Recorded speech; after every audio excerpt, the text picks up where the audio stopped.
Well, hey, that was a little bit different. I've already done the intro, but I have my good buddy George here today. And George, for people that don't know your story or your background or anything, give us a little bit of a snapshot version of who you are, your story, because that's why people are here.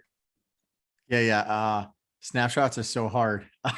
Well, take But as let's long see. as you want. You're good. You're good. Yeah. No, well, Joseph Campbell, he said it best, right? He's the author and famous mythologist that wrote, the Hero of a Thousand Faces and talk about the hero journey. So if everything starts with a story, then I guess that's where we'll begin, right? So for me, like many people, my story started when I was very young.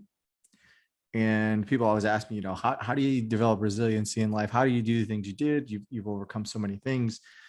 And yes, I credit a lot of my time in the Marine Corps to help me, but I also credit the hardships that I went through as a young boy and young man.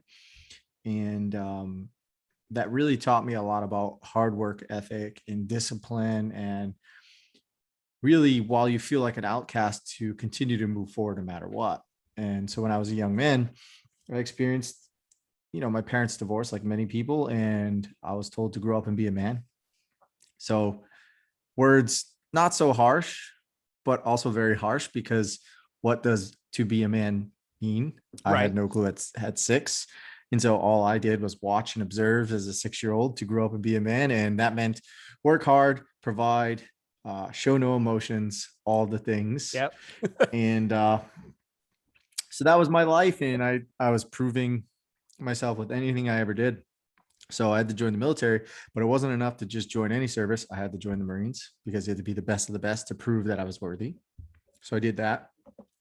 10 years, chased success and crazy things in the Marine Corps as well, and did a lot of cool stuff. I mean, I was on top duties in the Marine Corps, deployed a few times, promoted ahead of my peers, all the cool stuff. And that was going well until the end of the Marine Corps. I ran into some trouble with alcohol, got a DUI, and I carried a lot of shame and guilt around that. Mhm. And while it was only time I really got into trouble in the Marine Corps, I chose to leave the ranks when I was halfway through retirement.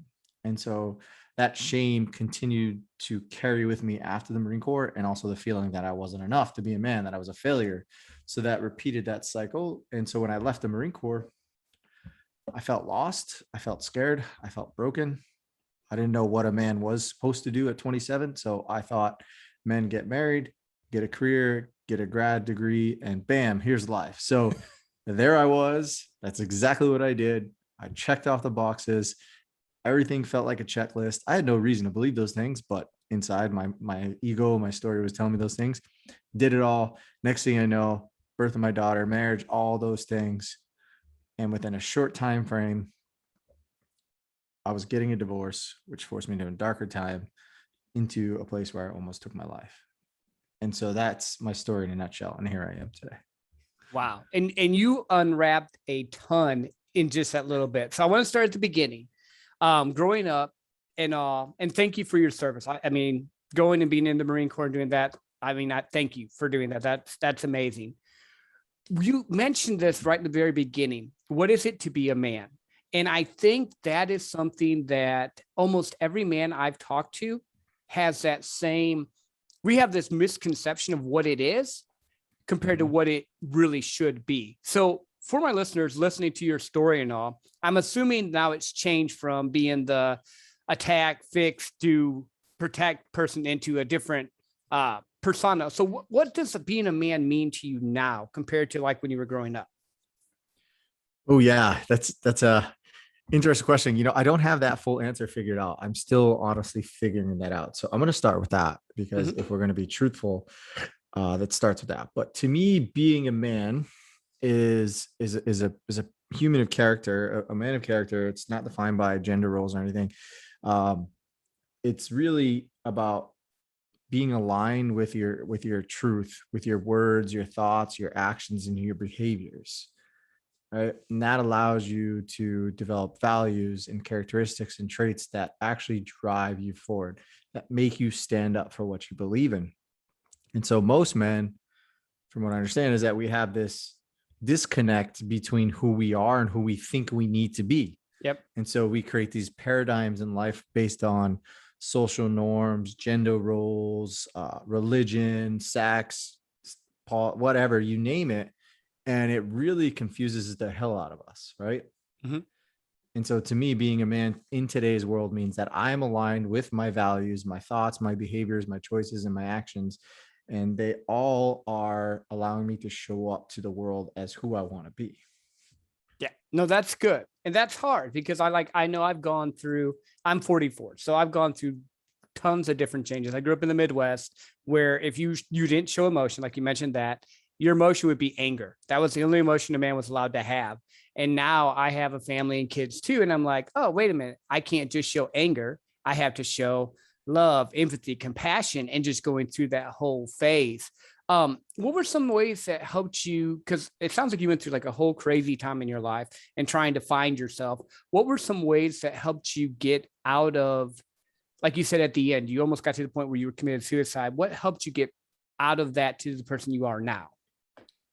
Yeah. So the biggest thing was I realized that the lone wolf doesn't survive. Yep. Meaning you can't do this alone. So for anyone out there listening, if you're in a tough spot, a dark spot, wherever you may be, reach out for help. Yeah. Call a friend, join a men's group, join a women's group, go to therapy, hire a coach, whatever it is, like talk to someone. And that was my first step. So I had denied therapy and all these things for many years. In fact, in the Marine Corps, I was diagnosed with depression and I ripped out the medical record so no one ever knew before they went digital. Yep. Right. So, I mean, I'm 37, not that old, but like, Right. in the Marine Corps in 2002, the things weren't digital yet. 2003, things were digital. So rip that sucker out. No one knew. Right. Mm-hmm.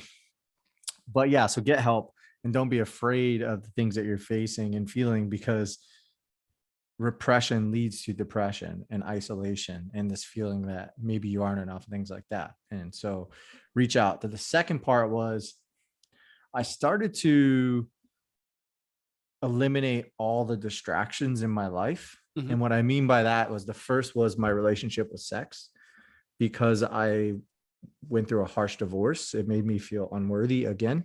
And that was a repetitive pattern. And so with the help of my coach and with the help of my own doings, I went a whole year from abstaining from dating, sex, masturbation, porn, and all of the things. And that really taught me about who I was as a man and what I needed and what I wanted and how to balance those things and not attach my masculinity to an external value. Yeah. And that No, was that's good. massive. That's yeah. Because like as a man, just thinking about that, I like going a year. That's wow. And so how did that? Can you dig a little bit deeper? Because now you've intrigued me. Was it because you were finding meaning in sex, or was it more the? Oh, I wasn't finding any meaning in sex. It was a mindless uh, masterpiece Mhm. to make me feel like a man. So Gotcha. my marriage ended in cheating, right? Mhm. And now we can co-parent well, things like that, which is awesome.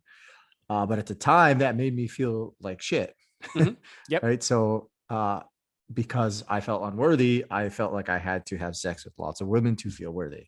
So I my got you. worthiness came from external validation, Mhm.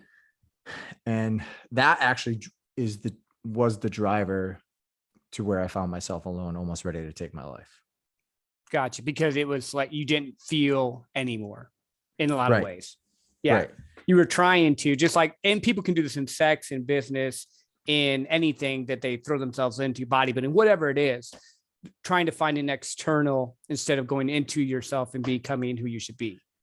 Yeah. So I wrote a whole thing, an essay in my book. It's called Shields, and I talk about that. So I went through this dark period where it was about 3 or 4 months where I got really into like BDSM and like that type of thing, like those types of relationships, and really treated women as they were unbreakable, not meaning